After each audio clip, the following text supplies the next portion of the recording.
Our next guest speaker is Dr. Srijan Aggarwal from the University of Alaska, Fairbanks. Srijan is an environmental engineer by training and a faculty member in the Department of Civil and Environmental Engineering at University of Alaska, Fairbanks. There he is. His research includes fate and transport of oil spill and response chemicals, as well as drinking water treatment and distribution and urban air quality. He's also a National Academies of Science, Engineering, and Medicine's Early Career Research Fellow for his work on oil spills. And a fun fact about him is that he's lived in some of the hottest and coldest places in the world, building a resilience to survive in 170-degree temperature range. He spent the early years of his life in New Delhi, India, where the summer temperatures range between 100 to 120 Fahrenheit. And so kind of like Louisiana. And in the last 13 years, he's lived in Minnesota and Alaska, where the temperatures hover -30 to -50 Fahrenheit for a significant portion of the year. So Srijan is joining us from Alaska. Thank you, Emily, for the introduction. I'm gonna talk about some experiments we've done with herders and oil spills in Alaska, and it follows up on the previous speakers, Tim and David, and yes. So, let's see, trying to advance the slide here. So, use of herders in Arctic waters. So, as Tim said, herders are not just an Arctic thing; they are applicable, you know, in temperate climates, in temperate weather. But what I'm presenting here is primarily related to Arctic application. So Arctic and Alaska have their own unique characteristics that make in-situ burning favorable. And oil spill response in the Arctic would have significant logistical challenges and technical challenges, which makes in-situ burning more attractive. And as we have heard numerous times this afternoon, that we need to thicken the oil slick, to allow in-situ burning. And here is a schematic which sort of shows how the sequence of using herders and in-situ burning. We have an oil spill in the presence of ice, and then you apply herders by a helicopter or a UAV, and then the slick is contracted, and then the contracted slick is ignited from the helicopter, and then you get a lot of times greater than 90% removal of oil using in-situ burning. So scenarios for herder use.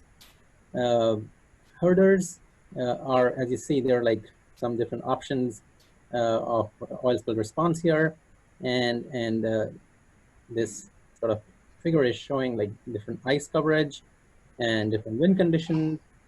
So you can see in-situ burning is favorable when it's part ice condition, less than 10% ice, or when it's like greater than 70% ice. In case the spill is sort of self-herded by the ice. And when it gets very windy, the oil gets emulsified and weathered, and as mentioned before, it's hard to conduct efficient in-situ burning for a weathered or emulsified oil. So yeah, and so this is again the aerial application of herders, crude oil released using the spill release frame. This was how we did some of the experiments, and that Tim alluded to briefly, the experiments in 2015 in Fairbanks, Alaska. The oil spreads toward the equilibrium, and after the oil was spread, the herding agents were aerially applied in that case through helicopters and applied around the oil spill. And then the oil slick thickens under the herder action, and the helicopter landed on the side and loaded the heli torch, which Tim mentioned had some issues, and unloads the herder applicator. And the thickened oil slick was aerially ignited by discharging the gel fuel on the oil, and the in-situ burning of oil was initiated. Now, along with those field experiments in 2015, we conducted certain other experiments which sort of exploring the effect of scale. you want to like, I think David mentioned earlier, some smaller pan tests. And so we were sort of wondering, how does those tests done in the lab sort of compare with the larger field scale tests? And so we did like 3 experimental scales: a bench scale, like doing basically just pans, and then mesoscale, which is here, that was done near a fire training facility at the University of Alaska. And then of course the field scale, uh, that was also done at the University of Alaska Fairbanks facility. And for all these experiments, we considered we used fresh ANS crude oil that is unweathered. And the herder used, actually there, as Tim mentioned, there are like 2 herders that are on the National Contingency, EPA's National Contingency Plan, the Celtec OP40, which is a silicone-based herder, and the thick slick. Then both were used in those experiments. However, the results I'm presenting here and the bench scale and the meso were done using OP40. And we simulated a partial ice cover in fresh water, and ambient temperatures were below freezing. And a lot of, if you're interested in reading more about this, I have a reference list at the end. So bench scale tests were done using, we developed this sort of a chamber, we call it a in-situ burning testing chamber at the university, and which could also collect emissions and so forth and test for those. But then there were like simple pans which we often took outdoors and just in the cold environment, and had some ice blocks in there to simulate the 10% ice cover. And this is the mesoscale test. And this is the panoramic view of the field scale. It was a 90 by 90 meter, and we had some artificial ice in there that we developed there. And the impact of herder application, and you've seen a few videos which shows that you need a very little herder. So here is the bench scale. You can see the dark oil here. And then after the application of herder, the oil is thickened. And here it's dark color is the oil, and then it's not very clearly visible on this image, but then it's a herded oil that is collected. And then this is the field scale, and these images I believe were taken by unmanned aerial vehicle, and then these are our artificial ice flows in there, and this is the herded slip. And then the ignition after the herding was conducted through a Healy torch in the case of field scale experiments, and then in the mesoscale it was done manually. Now burn efficiency, and it's a little bit has been mentioned about burn efficiency. Mathematically speaking, burn efficiency would be the percentage of oil lost. So that's mass of oil that was released, and subtract the residue of the mass of the residue, and over the mass of oil released.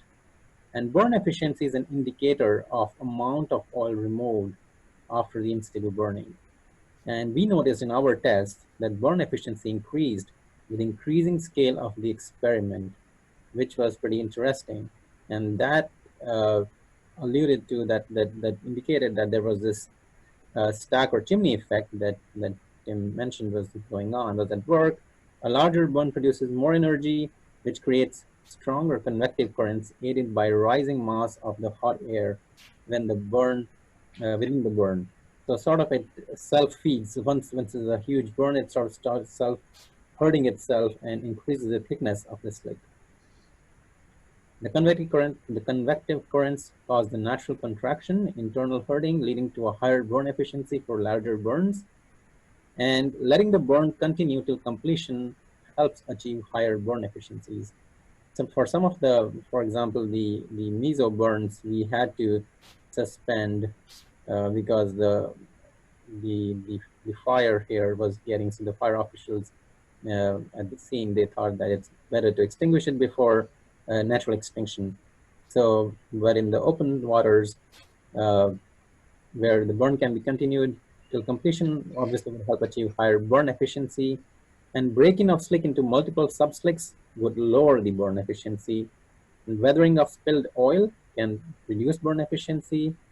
As I mentioned, the water mixing would need more energy to boil off the water. A higher fraction of lightweight volatile compounds in oil and lower water content in the oil both tend to increase the burn efficiency, and the percentage of ice cover can both increase and decrease the burn efficiency dependent on the slick thickness achieved and water content.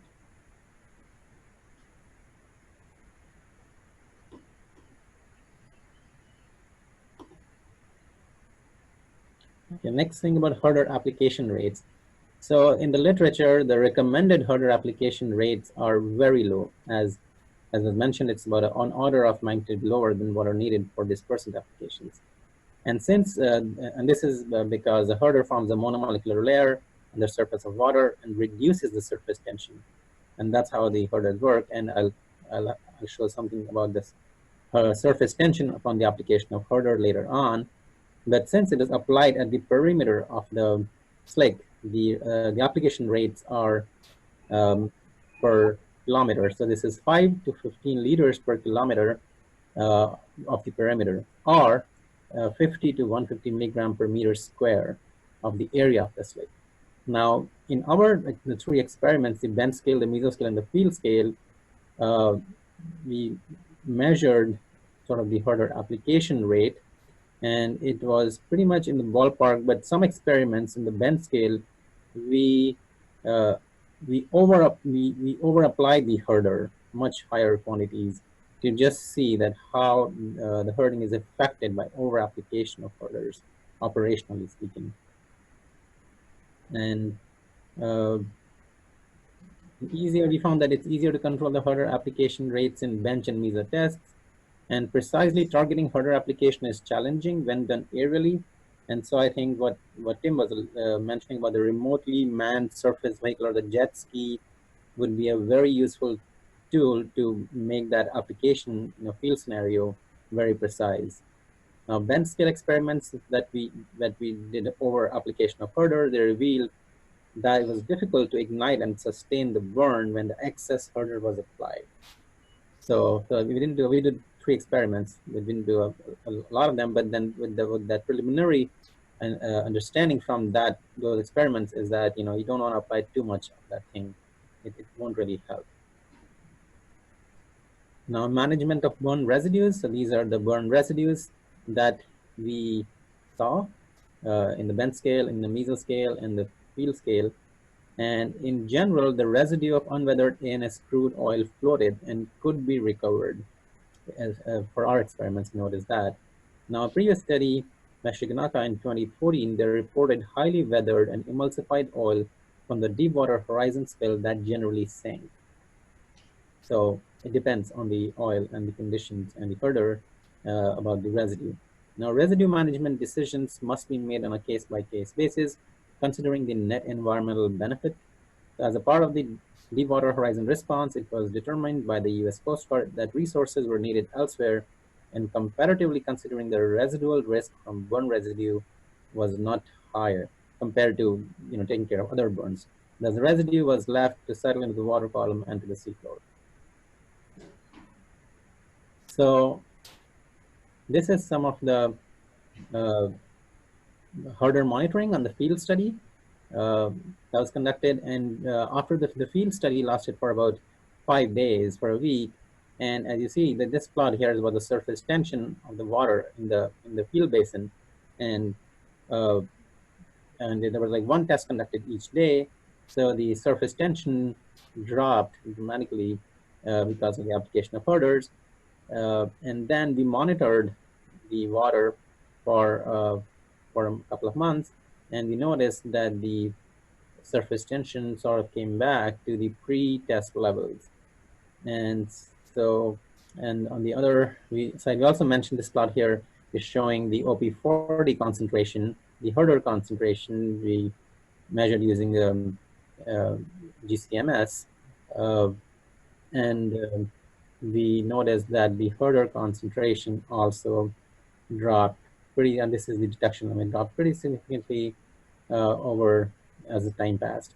Now, there are a lot of factors going on here. I'm not going too much into detail, So not sure if it was photodegradation, biodegradation, what exactly was going on. And there are people who are working on that, and there's some reports out there on that, but this is sort of what we noticed from our measurements in the field study. Now, this plot here shows the burn efficiency from other studies. So we recently did a review paper which pulled data from a lot of in-situ burn studies done all over the place. And so this one is showing the different oils that have been used for in-situ burning and the burn efficiency that has been noticed or reported by all the different studies. And these include field studies, these include length scale studies and whatnot. But you see the burn efficiency for majority are greater than 80%. And again, details for all these are present in this publication.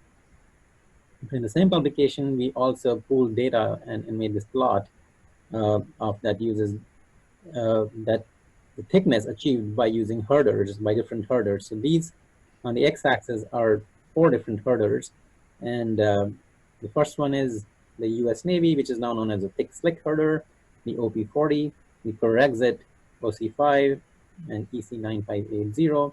And you see OP40 is a little bit better than the thick slick, operationally speaking, but then all of them are, as you see, they'll take you on an average between 3 to 4 millimeters, which is a good thickness to initiate in-situ burning.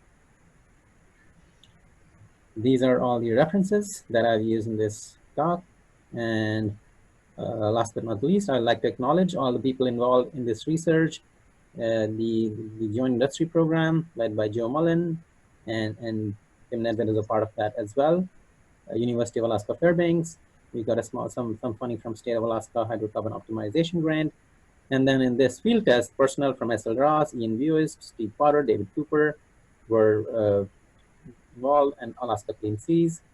We had UF Fire Department on site, and then all the personnel from the UF team are pictured here. Especially kudos to Jessica Guerin and Robin Bullock as a PhD student working on this for their efforts. With that, I'll switch it over to the next speaker. Thank you.